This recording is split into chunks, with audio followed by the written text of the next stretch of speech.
Greetings to everyone present. My name is Ankit Malhotra. I am the co-founder and president of the Jindal Society of International Law. I also have a bachelor's degree in international relations, and I'm currently reading law in the law school of UP Jindal Global University. It is my pleasure and honor to invite Aastha Malhotra to share her experiences in her relentless pursuit to study and observe commercial laws in India and abroad. To share more, let me invite her to speak about her introductory remarks to her studies and her interests. Thank you. Good evening, everybody. So, like Ankit said, my name is Aastha Malhotra, and I am a final year student at NUJS in Kolkata, where I study on the Aditya Birla scholarship. So, earlier this year, I was awarded a training contract with Magic Circle firm Allen Overy, based out of London. And that's something we want to talk about a little bit more in detail throughout the course of this session today. Um, as far as work experience and internships go, so I've interned with a lot of law firms in India that engage in commercial practices. So I've interned with LNL Partners and AZB and also Khaitan and Company. Other than that, I've also undertaken litigation internships with various lawyers in the Delhi, Bombay, and Punjab and Haryana High Courts. And I've also done an internship with the Alternative Law Forum based out of Bangalore, where they focus on human rights lawyering. In addition to that, I've also undertaken a judicial internship under Honorable Justice Sikri when he was at the Supreme Court. So that's essentially what has kept me busy throughout the course of law school. But other than that, I also enjoy playing tennis and painting. So that's sort of just a gist of who I am and what we want to talk about today. But as far as I've seen the shift take place in the past 5 years, and I'm curious to know what pushed someone fervently inspired and motivated to study human rights laws, human rights protection, and the empowerment of those who are malnourished in the Indian and also international society. The shift from studying human rights now to studying commercial laws. What was the motivation and inspiration for you to have this, what some might say, a complete 180 on laws? And why not study in India? Why not work in the Indian uh, community with Indian lawyers and focus on Indian issues? Um, Interesting question. So I feel like I've always been a very creative person, and I wanted to find a field of law that allowed me to combine my creative side with my ability to be analytical and logical and sort of reason with the information that is sort of provided to me. And I felt like commercial law was one field where you were able to sort of marry your creative side and your analytical side, because I feel like each client that comes to you is unique. Each business that comes to you is unique. Every transaction that you sort of work on as a commercial lawyer is also very, very unique. So the room for you to apply your creativity is quite vast. And that's what sort of attracted me to pursuing a career in commercial law. In addition to that, I was always sort of interested in the fashion and retail sector and say the beauty industry. And I just was really fortunate that the ability to look at these industries from a legal perspective and also from a business perspective really allowed you to analyze these industries a lot better. So say I would see something on on the runway in a fashion show, and the way I would see it as a lawyer who had some background of intellectual property laws would be very different from someone who did not have that background. And this I found was an ability to combine what I was interested in with my skills. And I feel like also this was supplemented by lots of sort of blogs coming up and lots of more resources coming up which sort of focused on the intersection of creative industries with law. So Business of Fashion, I think, is a really good example, which is founded by Imran Ahmed, who's of Indian origin, based out of the UK now. And he just basically started this blog while he was working in finance, sitting in his apartment in London. And he said that, this is what I'm interested in. And no one is writing about the business side of fashion. And that's something I want to do. So he started off with one blog, and that has expanded and has become sort of an authority on anything and everything that is happening in the fashion industry. And similarly, Julie Zerbo is also a lawyer who started off by writing, like I said, a personal blog on issues that interested her. And she also said that, there was no one really talking about the business aspect of the industry that she liked. And everyone was sort of focusing on the clothes, and no one was really focusing on the intellectual property issues, the takeovers that were happening in the business, the financing that, fashion houses needed just to operate. So I think that, and then I saw this Netflix show called £1,000,000 Menu, where Shruti Ajit Sarya, again, someone who's of Indian origin and now works as a partner with Allen Overy, came on as an angel investor. And she combined her interest and her passion for the food and beverages industry with her career as a lawyer. And I just found that, the traditional idea that is sold to us, that commercial laws are boring and corporate laws are just a set of regulations and there's no room for creativity, was just false.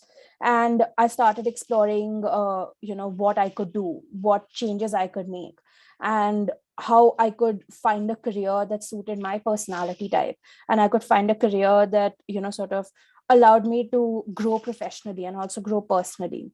So that's why I got into commercial law.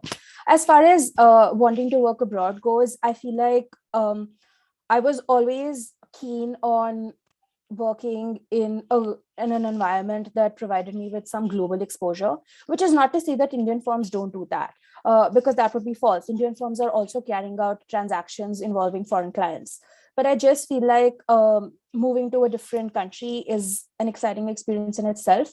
The fact that you get to work with a very, very diverse team is an additional perk. And I feel like Allen and Overy is a place that does, in fact, value the diversity of opinion that comes with people from diverse backgrounds.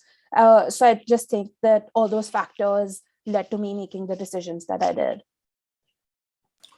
So it seems like a marriage of interests with law, which is a peculiar aspect because for others it seems like law being the primary lens for determining what you want to do, and then you sort of expand upon that and then look at a specialization. What I'm now curious to know about is what sort of commercial laws or what aspects of the commercial laws or particular areas are of most interest to you, and how much of this is based on your learnings in school and also in college, and what sort of exposure do you already have of these areas which prepare you and perhaps also give you a perspective on how you would like to frame this further and also discuss this further in your own not only working but also perhaps writing.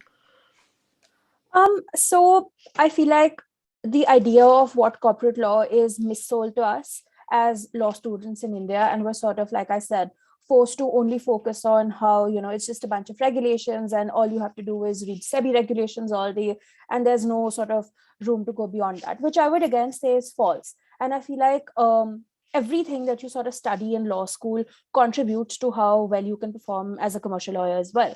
If you're studying labor law, that's relevant to commercial transactions, because there are so many factors that have to be kept in mind with respect to employment law. If you're studying constitutional law, that's relevant as well, because you have to understand the constitutional obligations that a company owes to the state. If you're studying property law, that's an extremely relevant part of, say, doing property law. Administrative law is important as well. So I would say that a combination of everything that I've studied so far in law school has been very, very helpful. In addition to what is prescribed as part of, the compulsory courses, electives, I think, are particularly helpful in trying to sort of streamline your interests. So undertaking private equity courses offered by partners at NUJS has also sort of contributed a lot to developing my interests. But as far as work experience goes, I've been sort of fortunate to have worked in an area that is sort of my interest, which is M&A and transactions and private equity, things like that. So those are the internships that I've undertaken. And those have also then sort of cemented my interest in the area. And I also think that as a transactional lawyer, you get to work on a lot of exciting deals as well. So even as an intern, when I was working with Ketan and Company, one of our clients was a food and beverages company looking to break into the non-alcoholic wine sector in India. And I just found that it was so interesting and so different and so refreshing to what I thought commercial law would be. Um, so I feel like there are various aspects involved in a deal, and there could be deals that are multifaceted. So there could be deals that have a banking and finance perspective, a private equity perspective, a capital markets perspective, along with sort of litigation, also tax, and also intellectual property. So I feel like a well-rounded experience is something that you sort of go for. There are also newer different practice areas that are coming up. And I would say there's a great shift towards sustainable energy, sustainable finance, companies wanting to sort of strengthen their CSR policies, companies also wanting to now, especially in India, moving towards ESG policy, so environmental, social, and governmental concerns, or sort of points that they want to reach. And I feel like the assistance of transactional lawyers is very, very, very crucial, because these companies have no idea what these regulations mean. They have no idea what these standards really are. They have no idea how to meet them. And so lawyers, along with other consultants, are sort of best placed to advise their clients on how to sort of navigate these waters. In addition to that, I also think that firms like Allen Overy, and this is not something that is happening in India yet, but firms like Allen Overy have also opened up branches within the firm that allow consulting and also have advanced delivery systems and sort of have integrated technology into the work that lawyers do. So Shruti Ajit Saria, the partner that I was speaking about earlier, has her brainchild was Fuse, where she said that legal tech is something that I want to work on, and I want to work on from within the firm. So she set up Fuse, and she got immense support from the firm to do that. So I think the goal of all commercial law firms abroad especially is to become like a one-stop shop solution. I think they want to eliminate the role of other various consultants. So they want to give you financial consultancy, legal consultancy, management consultancy, all under this one building. And I feel like clients are ready for this shift, and clients are excited to sort of have this one dedicated entity that takes care of all their interests. Well, let's just go back slightly, because you mentioned Mhm. CSR, and CSRs in India is sort of more like a joke. Uh, what I would be very curious to know about, sitting in a posh office in London, looking at these conventions or looking at the standards set vis-a-vis Indian firms or Indian companies, as which you are rightly said, that have very little information. How will you be able to translate this into practical reality for these places, which have a no know-how of how it works? B, you mentioned interest, but would that interest translate into possible and feasible action? So I feel like regulation is becoming more stringent. And today you look at the SEBI. SEBI said that the top 500 listed companies have to necessarily give a report that lists their ESG compliances. The awareness about you know how important ESG compliances are is on the rise. Customers are demanding a change. I feel like a lot of consumers are also now looking to only give their business to brands that are ethical, that are diverse, that are sustainable. I would not want to buy, say, like an exercise t-shirt that is made of plastic that is not recycled. And that's a shift that comes from consumers, which in turn affects businesses as well. And that, coupled with a regulatory push, is all it takes to sort of drive that change. And I think that it's not essentially a lawyer's job to push companies to do something that companies don't want to do. Your client is your boss at the end of the day. So I would say that what you can do as a law firm and what you can do as a lawyer is publish resources. And that's what a lot of firms are doing. All Indian firms also have newsletters that they publish, and they talk about the importance of these things. They talk about how to bring about a change. They advise clients on what they can do, what they are capable of doing, what is required of them. And I just think that's how the change sort of builds up. Well, there's a economics concept which is known as conspicuous consumption. I was introduced to it during my bachelor studies uh, by a professor who studied economics at LSE. He elaborated on this concept of conspicuous consumption, and it seems perhaps most relevant in the post-pandemic, or sort of this phase that we find ourselves in. And let's team it up with revenge shopping. In this situation with fast fashion, which brands which align more with the Gen Zs and the millennials, these value systems seem to rather deter away in face of cheap costs, fast production, and less emphasis on ethical or moral values, where you compare it with a Loro Piana, which has values which go back to at least 200 years. You can look at all British brands, the Savile Row. You can look at other brands, also typical British fashion designers. You can also look at the American versions, such as the Brooks Brothers. They seem to relish in these values and also promulgate them not only in words but also on how they sell. Vis-a-vis something like a Zara or something like an H&M, which seem to care less about values and ethical moral standards as compared to others. So I feel like Gen Z, I would disagree and say that Gen Z is actually moving towards more sustainable consumption. And, things like buying secondhand is becoming cool. Lots of people, especially for the luxury market, I feel like websites like Vestia Collective or even mainstream luxury retailers like Farfetch have pre-owned sections on their websites. And you can now rent clothes. And all these changes in the fashion industry are sort of making it a circular industry. And I do think that there is a change, which is not to say that Zara and H&M are not the fashion brands that are doing the best in the world. Zara is still making 52 collections a year, so is H&M. And I don't think that's sort of going to come to an end. But I do think that there is a shift where more and more people are keen on thrifting items, buying secondhand, renting. But I just think overconsumption is sort of a byproduct of living in a highly capitalistic society. And to reverse overconsumption would mean to reverse capitalism. And that's sort of, a very large goal, which seems sort of unachievable. Well, let's just stay with that because I know this is one of your favorite topics, which is comparing the capitalist society in a in a in a in a with a human rights perspective and the damages which is underlying that. So I want you to speak on that.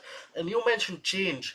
Is change perhaps synonymous to a smokescreen here? Because that remains my understanding of this in terms of these brands only adopting it for a period of time and then going back to original practice, or is this change here to stay? These are two points which I would like you to address. So I feel like there is no blanket answer to this. And I think it just depends on what really the ethos of the brand is. And greenwashing is something that I would like to talk about, which is essentially brands sort of mis-selling their campaigns to be ethical, their campaigns to be sustainable, their campaigns to be like environmentally friendly to their customers. And this could happen in various ways. It could just be them lying about it. It could be them saying irrelevant things. So for me to say that this, like if if I'm selling a candle and for me to say this candle is a vegan candle would sort of not make sense because most candles are vegan candles anyway. So what I do when I attach that brand of the candle being vegan is sort of dupe my customers into believing that I am more environmentally friendly than I actually am. Um, so yeah, I would say that greenwashing is very, very, very common. In fact, even indices that examine ESG compliances are sometimes not able to catch companies greenwashing. Volkswagen is the best example of this. They were listed very, very highly on the Dow Jones ESG compliance index. And then subsequently, we were sort of, made aware of all the malpractices that they were undertaking. So I think that there will always be businesses that try to use sustainability as a marketing strategy. and there will be businesses that will be dedicated to the cause. And then as a consumer, I feel like it is your responsibility to differentiate between what is a marketing gimmick trying to push you into overconsumption and what is a brand that is actually committed to the values that you believe in. And I think that sort of, you know, is a consumer decision. And I feel like behavioral economics is very interesting, and it's interesting to see how people react to brands taking more of a social activist type approach, as opposed to them sort of plugging you to buy more and buy more. So it's interesting, but I would say that there is no blanket answer. I feel like there is definitely more of discourse that is being created. You and I are talking about fast fashion and the perils of fast fashion, and I don't think this was possible 10 years ago. I don't think anyone was addressing how bad it was for the environment and how many clothes ended up in landfills at all. So I think the fact that people are talking about it is definitely driving some kind of change. In fact, today, actually, Aditya Birla Fashion Retail has spoken about how they want to create a circular economy. And all the brands that come under their conglomerate and are producing clothes, they only want to use recycled fabric. So I guess that is change closer to home as well. Social interaction of brands can perhaps be or thought of as the brand trying to increase its value in terms of sales. Is that in any way or manner ethical? Is it something? So what I fail to wrap my head around, is there any ethical boundary that a brand has? Is there any sort of point where the brand has to say, okay, this is something which is beyond our comprehension, which is beyond our range as a brand, we perhaps cannot be involved in something like this? And this can be for their own sake. Look at how poorly Gucci screwed up, and other brands of the ilk. I remember Bottega Veneta also fallen in this trap, which perhaps might seem like a booty trap, because you enter it at your own peril, and you vitiate your own brand's value, and also the process with which you approach the point. So as a lawyer, is there any ethical boundary which you would suggest to your customer in terms of their approach to this question? Because you as a lawyer will need to foresee the social changes which need to be adopted. So I feel like it's a tricky balance, because you don't want to step on the shoes of the brand and you don't want to act as a PR consultant, but you still want to ensure that the brand functions within their legal limits. And that's sort of where your job as a lawyer ends. Anything over and above that would be sort of outside the purview of your job. So I would say that what you can do as a lawyer or as a law firm consulting a brand on how to fix their image or engage in practices that may resonate with their clientele or may resonate with their customers is to just appraise them of their like legal of the legal considerations that have to be kept in mind while they operate as a business. And that would be complying with forest protection laws, complying with disposal of waste, that would be complying with ensuring that animals are not sort of harmed in the production of their goods. There are a lot of exotic leathers that are used by brands such as Hermes in producing their goods. So if they're functioning in a country where those exotic animals cannot be sort of sold or cannot be used commercially, then advising them on that. What's also interesting is that L'Oreal is a brand that is sold all across the world, and all across the world is not tested on animals, except for any cosmetic company to function in China, it has to necessarily test on animals. And that's something you would then, advise your client to understand, and also consumers to understand that if a brand is being sold in China, it is necessarily testing on animals, at least for the products sold in that country. Everything else may not be tested and be formulated differently, but what the difference in the formulation is going to be very, very negligible. So yeah, I would say that just sort of informing your clients about their legal obligations is where your job as a lawyer would end. Anything over and above that would be unadvisable, I would say. Last question on this, and then we move on. Should Yeah. brands be forward looking in terms of projecting an image, or should they reflect on their history?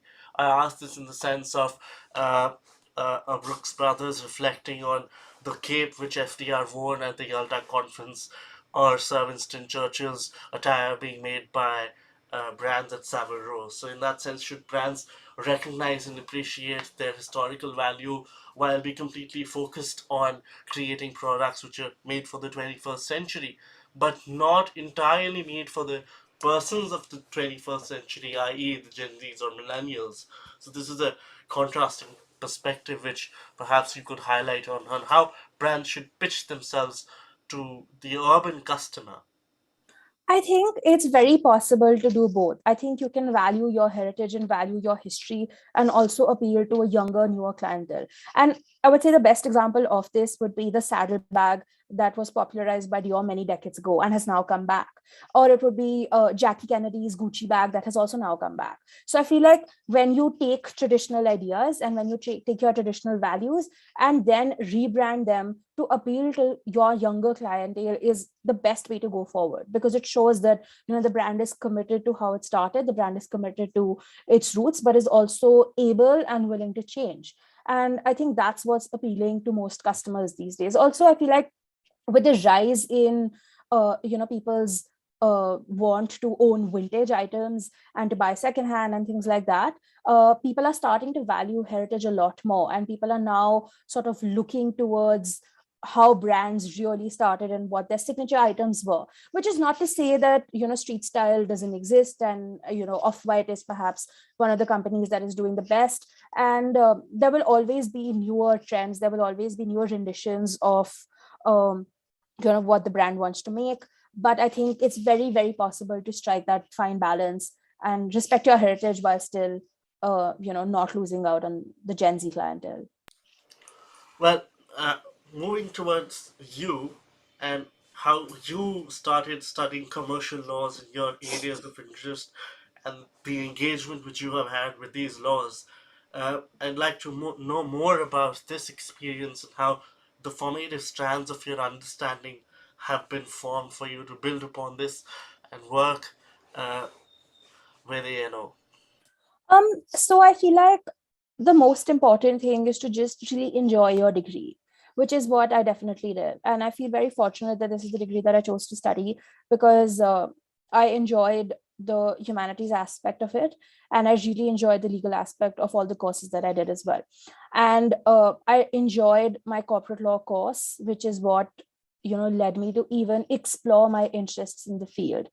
And I sort of built on my profile by just doing activities that I enjoyed. So if I did have a commercial bent of mind, I did mediation competitions that were also commercial in nature. If I wanted to do a moot, I also did a moot that was commercial in nature.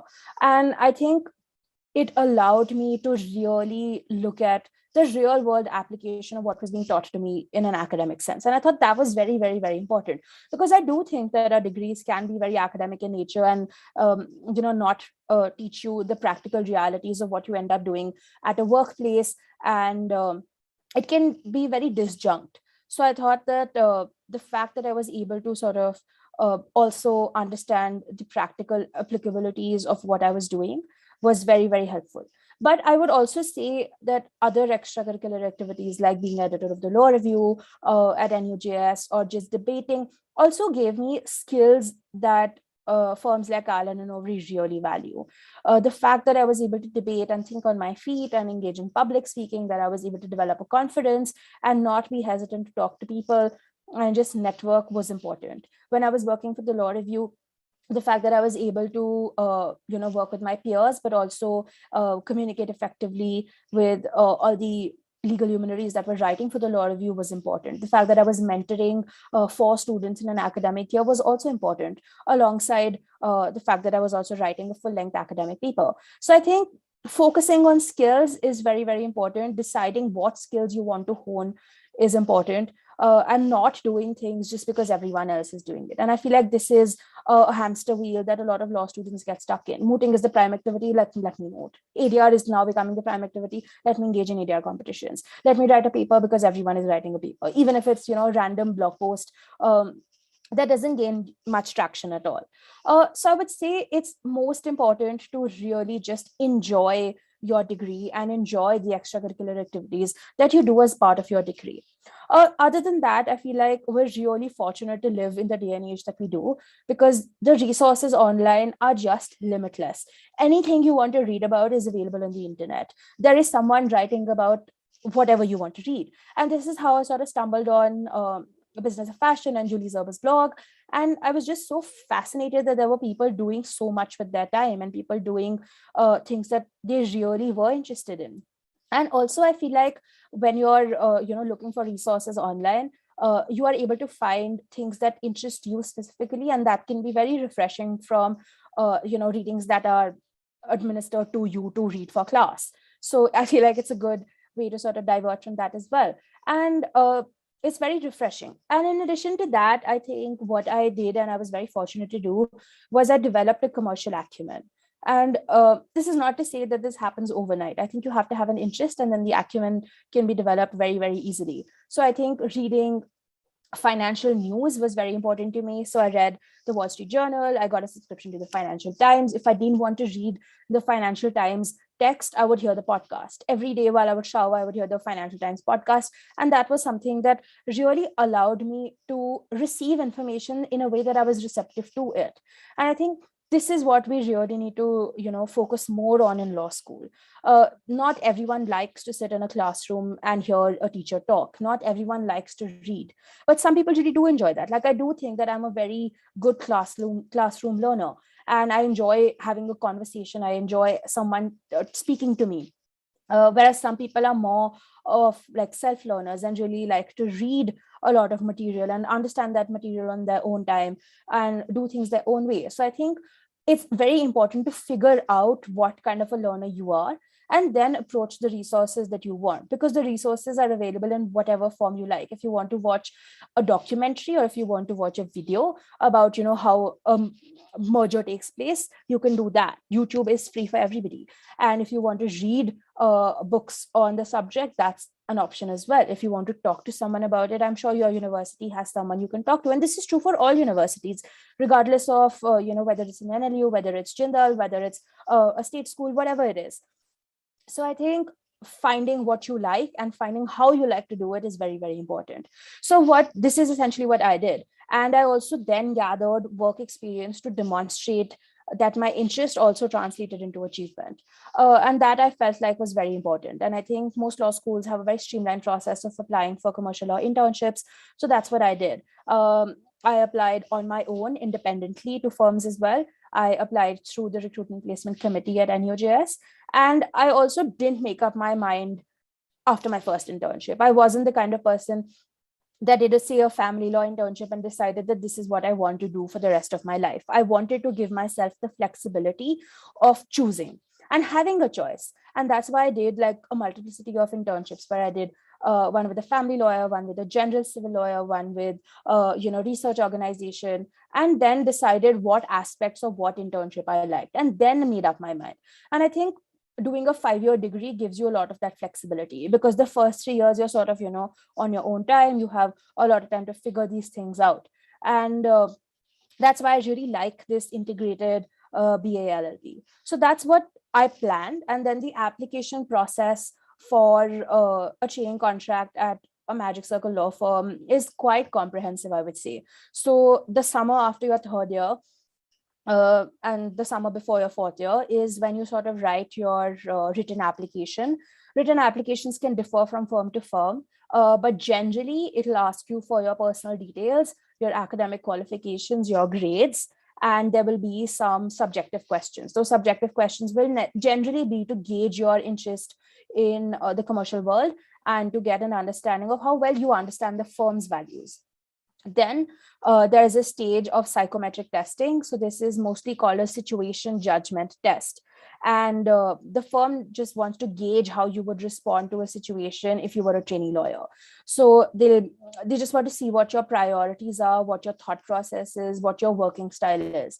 And I feel like when, as a South Asian student, I was applying to a firm based, in the English speaking world in the UK, I felt like there would be some cultural biases that would carry on in the psychometric test as well, because the way that Indian students are trained to think and are trained to operate can be very different from the way that you're supposed to sort of function in a British workplace.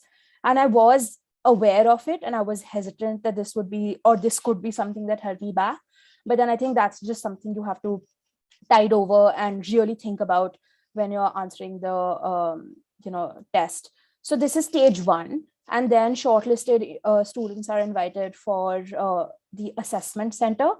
And I feel like, and from what I've heard, Allen Overy's assessment center is perhaps the hardest assessment center. It comprises two interviews. The first interview is with a partner, and the second interview is with someone from graduate recruitment, which is HR. So my first interview was with Pallavi Gopinath Ane, who was actually an NLS alumnus and now works with the Singapore office at Allen Overy, and also heads the India group of the firm. So I think it's important to remember that when foreign firms are coming to interview you, they are on your side and they're not working against you. So they are not setting you up to fail. They encourage you to actually succeed at the interview.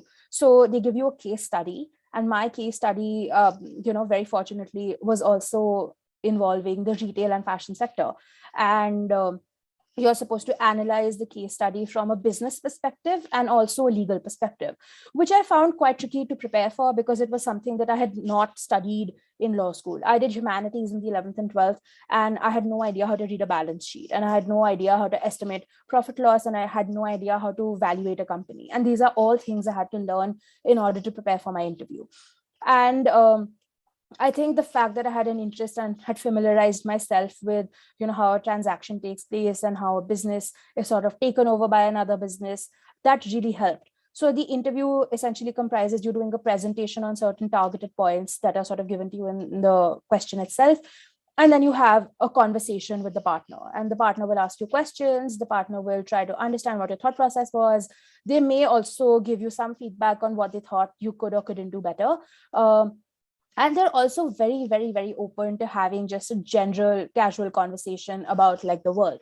So when I did my interview, the transition to virtual working was very, very new.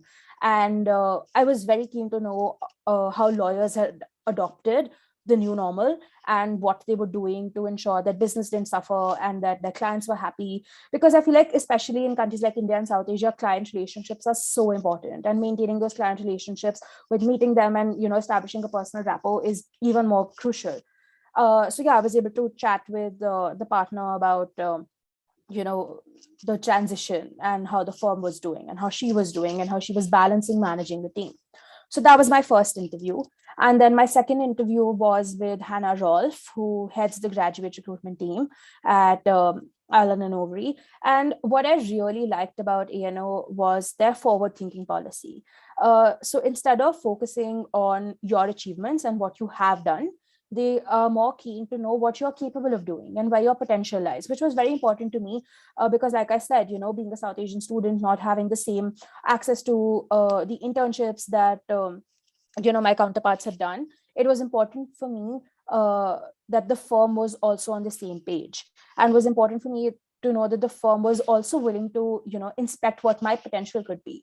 So all questions are based on scenarios similar to the psychometric test that you do, and they're all forward thinking questions. So they'll give you situations on what you would do if faced with a challenge at the firm, and these are professional challenges, but can also be personal challenges. It can be about how to balance work, how to ensure that you have a social life while also not compromising on your work ethic, and just generally understanding how you think, how you operate, how good a fit you are with the firm.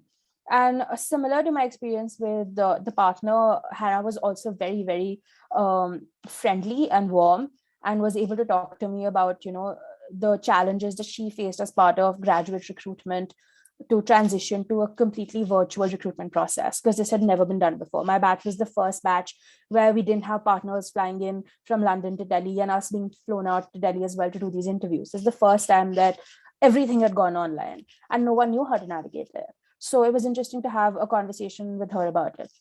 So that was my interview for my vacation scheme.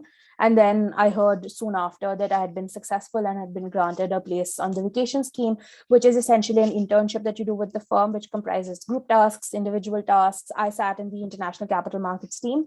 Although there's no like work that you have to do, it's a very relaxed orientation with the firm, and the firm being oriented with you. So I did the vacation scheme in July earlier this year.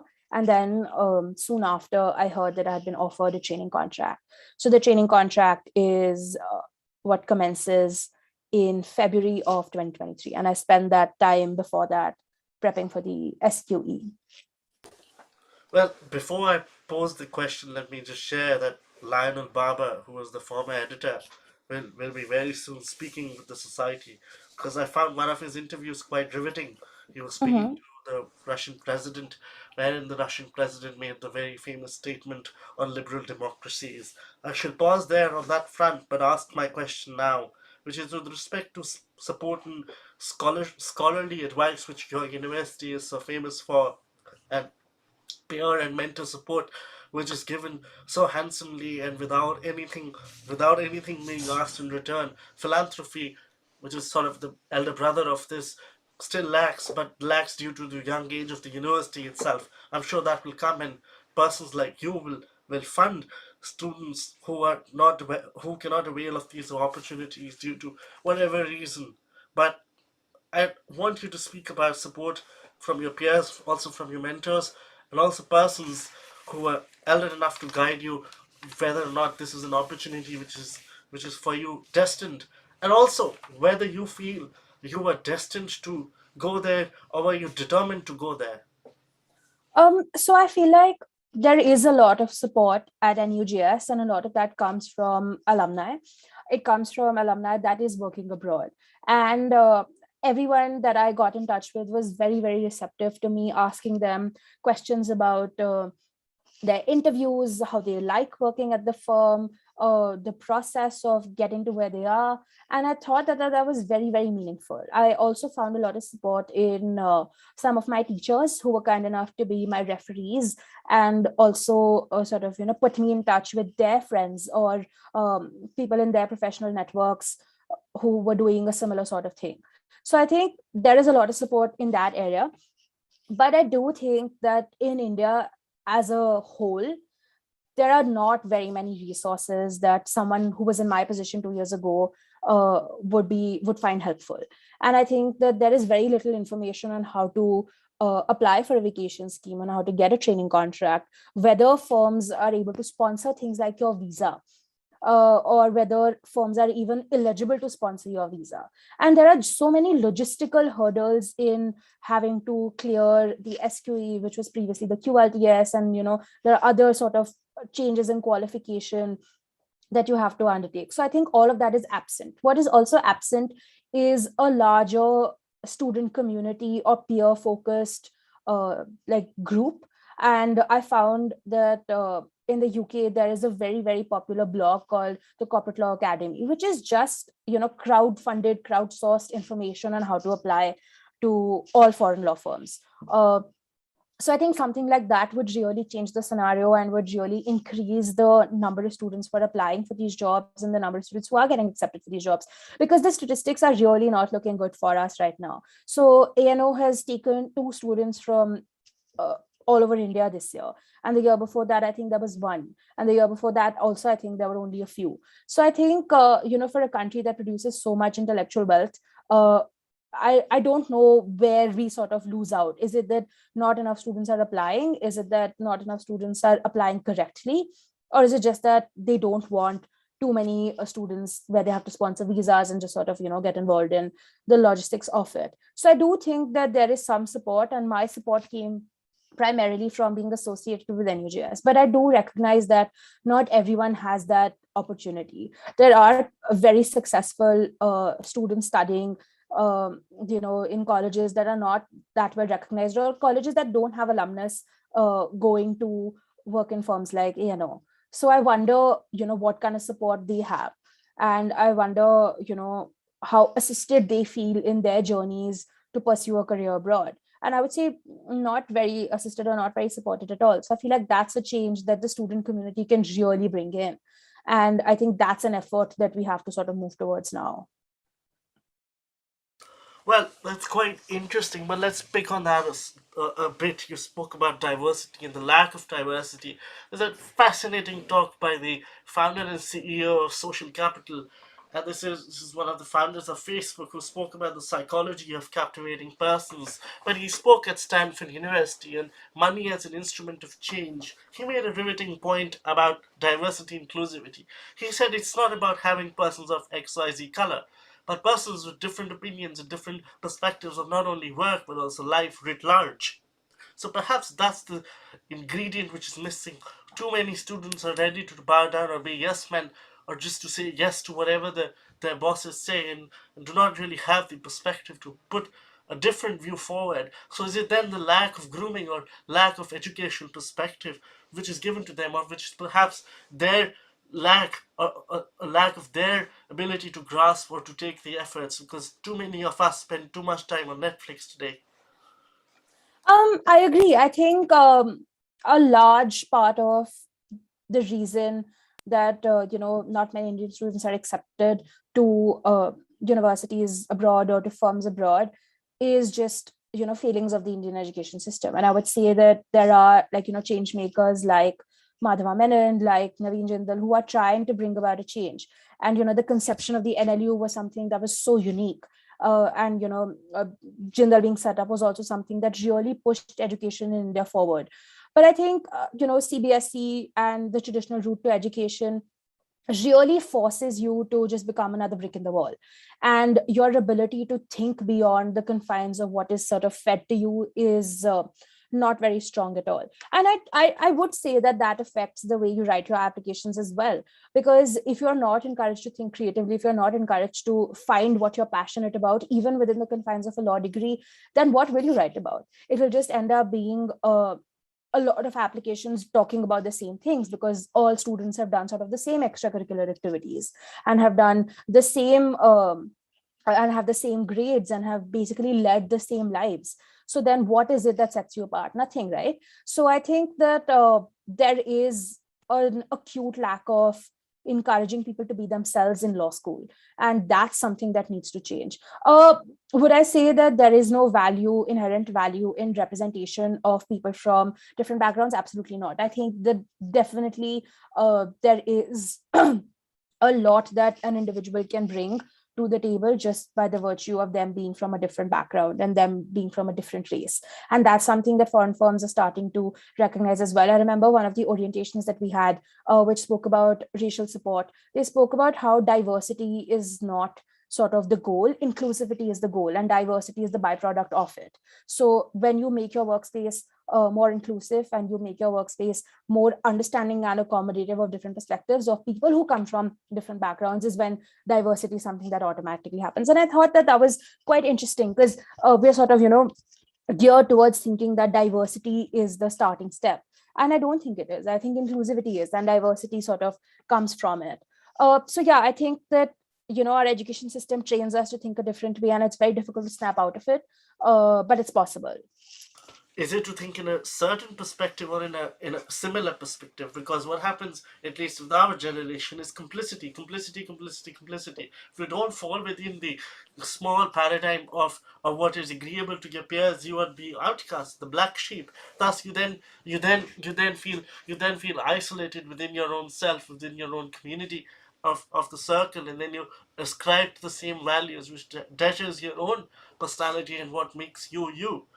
That seems to be like a larger problem within our society. And the other point which I want to make is, you also need a rebellious character. You need a rebellious character in order to mobilize change.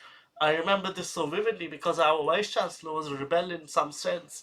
He was so upset with the education system in India that he completely wanted to transform it, which is when he spent those many hours with our respected chancellor, who's the Absolutely. benefactor of our university. Absolutely. And I think that, there needs to be a recognition that not everyone has the same path that, your university expects of you, or that your peers expect of you. But And here's the point. At a certain point, you need a liberal and a conservative to marry. That is to say that the liberal must sort of uh, aspire to be a rebel in order to bring about a change. And this is perhaps most true for newer businesses and adventures, and more certainly for startups, because that rebellious idea sort of transforms from there. But you also need the conservative who will make sure that the staff comes in at 8 o'clock, leaves at 5 o'clock, has to, it essentially has to tee the T's and dot the I's. So that's my perspective. In that sense, perhaps inclusivity comes in and makes more sense. Absolutely. Yeah, absolutely. Yeah, I agree. I think that there has to be some kind of an encouragement in law school, and even like high school or grade school, that, it's okay to not want what everyone else wants. But it's then important to be dedicated and be determined and be driven to find out what you want. Because I think it's very easy to say that the education system has failed me, but then not do anything about it. I think it's then your individual responsibility, and obviously this comes from an immense place of privilege where I can spend time trying to find out what my passion is, and do like 5 internships and realize that this is the one that appeals to me most. But when you do have that privilege, I think it's sort of your responsibility to ensure that that privilege doesn't go to waste, and it's your responsibility to then find out what is it that ticks, and what is it that really piques your interest. So I think, yeah, absolutely. There needs to be some kind of a structural change combined with individual effort as well. But just going back to what we were speaking about Mhm. support and mentors. How's your experience been with a mentor? And I'd like to throw in a caveat over there, which reflects my perspective and my relationships with those who've guided me throughout my journey, namely the Vice Chancellor himself, Professor Srijit, Professor Dr. Weston Nabowski as well, amongst the entire crew. I reflect on my relationship with them, which ties perfectly with what Sheryl Sandberg was saying at Stanford University a couple of years ago in similar situation as was the Sri Lankan gentleman of Facebook. Sheryl Sandberg is the CEO of Facebook. She spoke about mentorship as a two-way journey and not really as a one-way journey, as you approaching the mentor for some sort of an advice and then saying, okay, tata, bye. That's really not how she understood mentorship to be. The mentorship must reflect a relationship which you build with them, and a two-way street wherein you also offer a perspective and a real relationship which is built between both persons. So, what remains your relationship with mentors and guides who've taken you on a path, who've not essentially held your hand, but have always stood behind you? Very positive, I think. So I feel like I've found mentors, very fortunately, at NUJS and also at ANO. So at NUJS, I feel like there are lots of seniors, there is a lot of alumni that is very, very willing to give you their time and really understand from a student's perspective with the stage you are in and what you want to seek from your career aspirations. And there is a lot of sort of support involved to just get where you want to be. Additionally, teachers, so my corporate law professor, Mr. Shavi Guha, has been immensely helpful in sharing his professional resources with me, just getting me to get into the subject. I also was a TA under him then, which sort of felt like life had come full circle, because this is what piqued my interest, and then I was able to take corporate law 1 classes for the undergraduate students at NUJS. So I feel like my relationship with mentors has been very, very, very positive at NUJS, and similarly, ANO also is very focused on mentorship. So not only do they have multiple mentors for you at the trainee stage, there are also mentors after you have left ANO. So you could have ended your association with the firm, but the firm still values you enough to ensure that the way you chart your way forward, you still remain connected with the firm on some level. So I find that very inspiring. So one of my mentors at ANO was Ashna Agarwal, who is now an associate working with the firm in the arbitration team. I think she is from Delhi, also sort of had the same path as me to qualifying as an associate at ANO, and I could sort of reach out to her with professional difficulties, wanting to talk to her about how to negotiate my contract, about how to sort of, just understand the process a lot better. If I wanted to talk to her about what seats I should pick, what the compensation looks like, where I would stay when I moved, how I would open a bank account, everything is something that she was willing to answer. What I found also very interesting at ANO was that the racial support network, which is called REACH, also had a buddy scheme. And I find this particularly helpful simply because all these people who are people of color have come together and created a support network for all people of color who work at the firm. And I think it's very important to highlight how the experiences of uh, people of color who are lawyers can be vastly different from people who identify as cis, male, and are white, and have had immense amounts of privilege to back their careers. And just the way that people look at you, the way clients look at you, the way your colleagues look at you can be very different. The way you talk, your accent, can also be sort of, as unfortunate as it is, a deal breaker in someone wanting to converse with you or thinking that you are capable of having an intelligent conversation with them. When the pandemic broke out, there was a very insensitive racial remark made against a Chinese lawyer at the firm. And then this support network was able to then address how to tackle situations like this. When the pandemic in India, second wave, got really, really bad, all Indian lawyers at the firm were able to get together and provide support to each other because all of them were away from their families and their families were really struggling. So I think that's where, mentorship becomes especially crucial. And I would also say that when I was on the vacation scheme, we are always encouraged to sort of get in touch with anyone at the firm. And that could be a trainee, that could be an associate, that could be a partner. And everyone that I wrote to requesting, a 5-10 minute conversation responded positively. No one said that I don't have the time to speak to you. And that really sort of reinforced my faith in the firm and made me believe that, this is a firm that values younger lawyers as well. And I spoke to so many partners who were so eager to share their experiences in the firm. I was able to speak to Shruti Ajitsaria, who was sort of my inspiration to even apply to the firm and have a conversation with her about what it is like to be, a working mother, what it's like to run Fuse from within ANO, what it's like to be a brown woman who is, one of the most senior people who works at the firm. And she also valued that conversation. And then she requested that I write to her and also, talk to graduate recruitment about how important it is for young brown women to have older brown women as role models. So then, that connection that we had in terms of our heritage became so crucial to us and so important to us in building a relationship. So yeah, I feel like, my relationship with mentors has been very positive, and I don't know where I would be without them. Well, I found something quite riveting in what you just said. Working women. Working women is an important point, which, as I was speaking, Sheryl Sandberg was also touching upon. And she conducted an experiment when she was speaking at Stanford, and essentially the hypothesis which she came with is that nobody questions the man whether he works, or nobody asks the man how do you do it, which Absolutely. is often posed to the woman. And your mentors and persons who inspire you are essentially working women, but only they're asked this question of how do you do it, how do you manage it. And Sanderberg also questioned that what she reflected later on was that is a bossy little girl, which people find amusing, but when it is replaced with the male gender, which is bossy little man, it doesn't, or bossy little boy, it doesn't amuse you.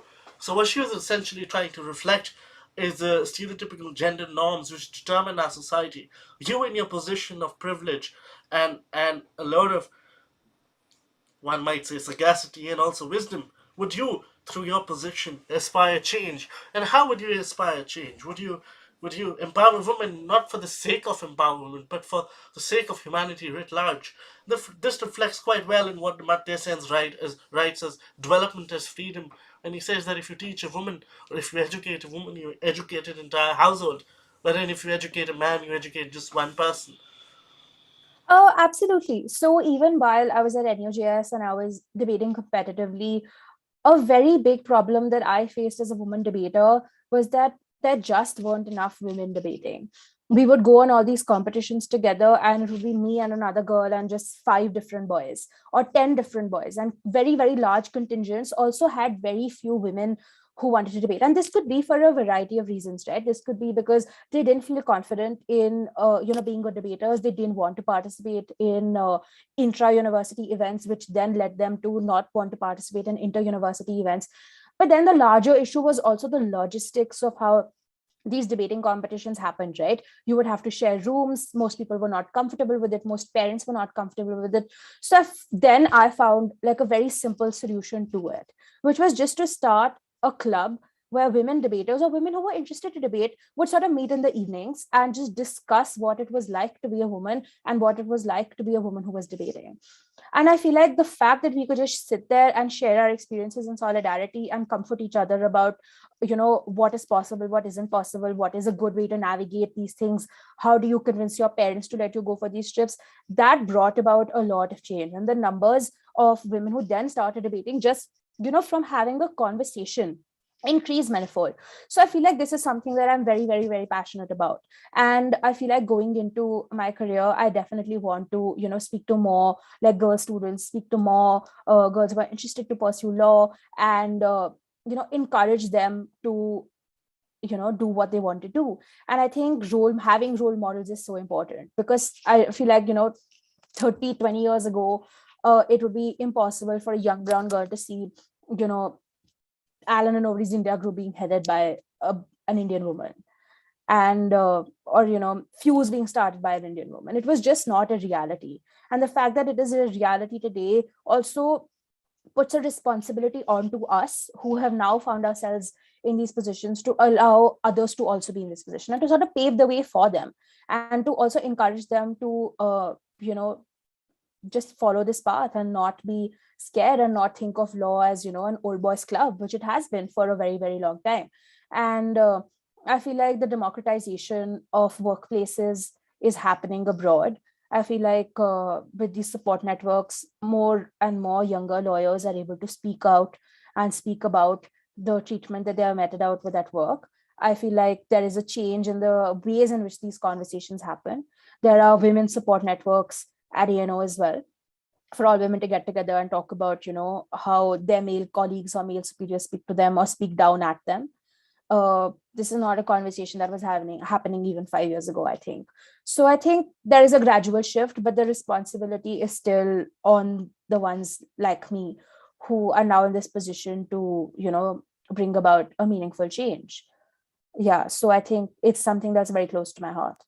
Well, Jamie Dimon was speaking once, and he spoke about the inclusivity of aspects in the offices of JP Morgan.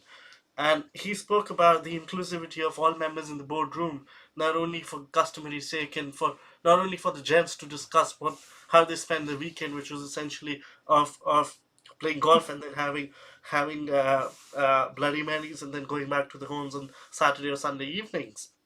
Spoke about the inclusivity and involving everyone in the room, irrespective of gender or race, which are important issues to an Asian woman. The other point which I want to speak about is that I see a contrasting figure in who you are in terms of a deeply morally rooted person who really wants to see a social change, whereas a commercial side, which is deeply rooted in a cutthroat business of cutting deals, perhaps which also cross-cut other aspects, such as environmental issues, such as issues of immediate interest to society in the name of commerce and corporates. So these are two sides. Can you actually marry them, or will one eventually prevail over the others? If you don't bring in compassionate people to work in corporate environments, then how do corporate environments become empathetic? They don't, right?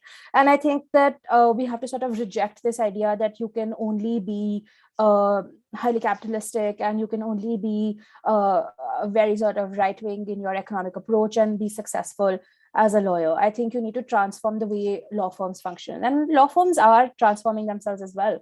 And I don't necessarily think that my personal ideas clash with the work that I will end up doing as a corporate lawyer. I think it's a sound, happy marriage, not led for divorce anytime soon. So I think that it's very, very possible to have your own values, have your own aspirations, and then what's important is to find a workplace that is accommodative of them, and a workplace that doesn't reject those values, and a workplace that values your curiosity as much as it values your empathy, or values your ambition as much as it values the perspectives you bring in as a South Asian woman.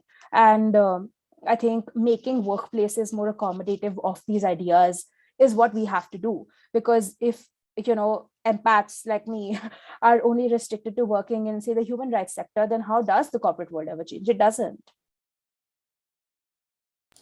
Now, let's discuss where, in terms of uh, where do we actually study commercial laws. We've touched on a lot of fragments of where you actually study and how many subjects is the subject in itself married to.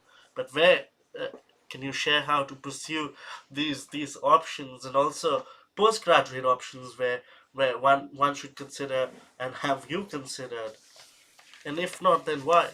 So for me personally, I have not considered doing a postgraduate degree right after I finished my undergraduate degree, and that's simply because I want to have a better understanding of what the work I will be doing, and what that entails, and whether a degree will supplement uh, the work that I end up doing at all. And I don't want to do a degree just because I think it's attractive or for the sake of doing a postgraduate degree. I think that's not important to me. What's important for me is to be good at my job. And if an additional degree helps me do that, then I would consider it, but it's not something that in a blanket fashion I would say is something that I want to do. But there are a lot of options. There is especially this degree offered at Oxford University, which is a combination of finance and law. And it's also offered by their law school in combination with their business school. So I thought that's an interesting degree to do if you don't want to do a traditional BCL, or if you don't want to do a traditional LLM abroad. So I think finding specific degrees could be quite interesting. If you're interested in, say, intellectual property and the commercial sides of that, there are lots of universities that offer IP law specific LLM degrees. There are also a lot of tech law LLMs. I feel like NYU offers one that is very, very prestigious. So that could be an option for those who are interested in postgraduate education. But I also have to caveat this with saying that it's not important to do a postgraduate degree to be a successful commercial solicitor. It's also not important to have studied law, actually. So it's quite interesting and quite funny. I would say that in the UK, to be a solicitor, you don't have to have studied law degree. You can undertake the LPC and the GDL, which is now sort of becoming the SQE, and qualify as a solicitor. So there were lots of people on my vacation scheme who were studying more interesting things like biochemistry or behavioral psychology and things like that. So I would say your legal training isn't that important as much as your skills and the way you sort of think. But I feel like, a lot of people value postgraduate education for various different reasons. And if that's the path you think that you want to take, then that is something that you should pursue for sure. What's important, I think, more than your education is having a commercial acumen and also a willingness to learn what the job demands of you. So how it sort of works with ANO also is that you spend 2 years training. So you do 4 seats, 6 months each, and you can sit in different practice areas. So you say you want to do a finance specific seat. So you do banking and finance, then you do international capital markets, then you come back, do something more general in general corporate. And then what you can do with your 4th seat is a secondment, which is essentially the opportunity to go to any ANO office all across the world and spend 6 months there. Or you can also spend 6 months with a client in an in-house role. So say someone interested in tech and law can, say, go intern at the Facebook office in New York, or maybe do something that's more suited to what they want from their career or expect from their career. One of my seniors, Ashna, that mentor that I was speaking about, also went to Paris and worked with the ICCE because her interests lay in arbitration. So the world is really your oyster, and where you want to go is sort of your decision to make. And I feel like the fact that there are 4 seats and a secondment allow you to really identify your interests within the larger ambit of commercial law as well. So you decide that, and I feel like after I've done my training and worked for a few more years, I would be better suited to decide whether postgraduate education is for me or not. But yeah, that's sort of in my answer to where you would go if you wanted to be a commercial lawyer. The world is your oyster, and it's been truly fascinating hearing from you. You're an inspiration to those younger and also perhaps older to you. You've inspired us, and also those who wish to do what you are doing and have undertaken. Thank you so much for your time, dear Asta. We're so honored, and thank you so much to everyone else for tuning in. It's been absolutely fascinating. Thank you, everyone. Thank you for having me. Thank you. Thank you.